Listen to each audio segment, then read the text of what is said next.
Hi guys! Welcome to my vlog. So for today's video, gumawa ko ng tapioca kasi naman meron kaming fresh na mangga galing sa palengke. Kakabili nga lang ng amo ko kaya kumuha na ako ng isa at dali-dali nagpakulo na ng tubig. Kasi hindi makukumpleto yan kung wala ang ating sago. Kaya naman kumuha ako ng isang cup lang kasi ako lang naman mag-isa. At nung maluto nga ay agad-agad ko naman siyang hinaon sa apoy. Sinala para mawala na yung mga tubig. Isinalin sa isang malaking bowl at iset aside muna. Habang hihiwain ko naman itong ating main ingredients na mangga.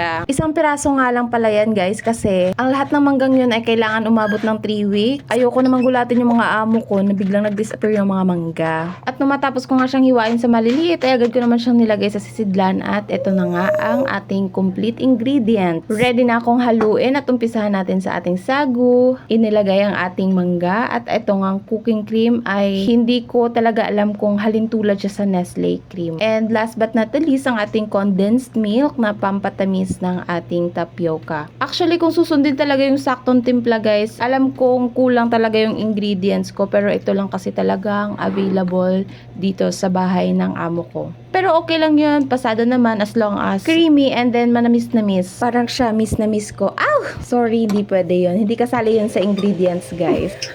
At ito na nga ang ating finished product sa isang pirasong mangga at isang cup ng sagu. And of course, hindi ko naman yun uubusin ng isang kainan. So, isinalin ko siya sa isang bote. Ito yung itatabi ko para bukas at para sa kinabukasan. Gusto ko sana siyang imukbang pero syempre gusto ko naman nasapin yung sarap ng tapioca. Kasi minsan ko lang din magawa to kaya kailangan magtira para bukas at para sa susunod na bukas. Excited na talaga akong kumain kaya naman guys, tara samahan niyo akong kumain. At ganito lang kadami yung kakainin ko for today. So here it is guys. Hindi ko siya minukbang ng lahat.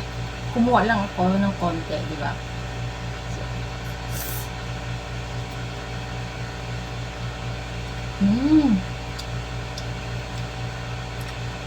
Saktong tamis lang kasi yung ingredients is hindi talaga siya kompleto.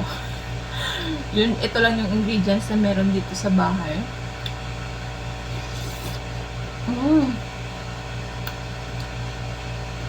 So, ubusin ko to.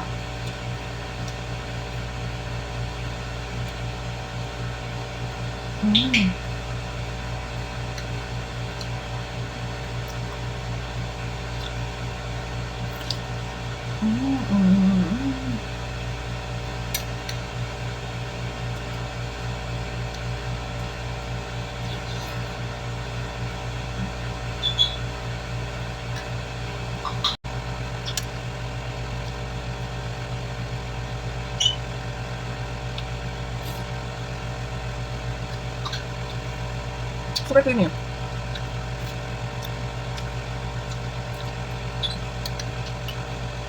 Masarap basta libre.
Thank you for watching. Bye-bye.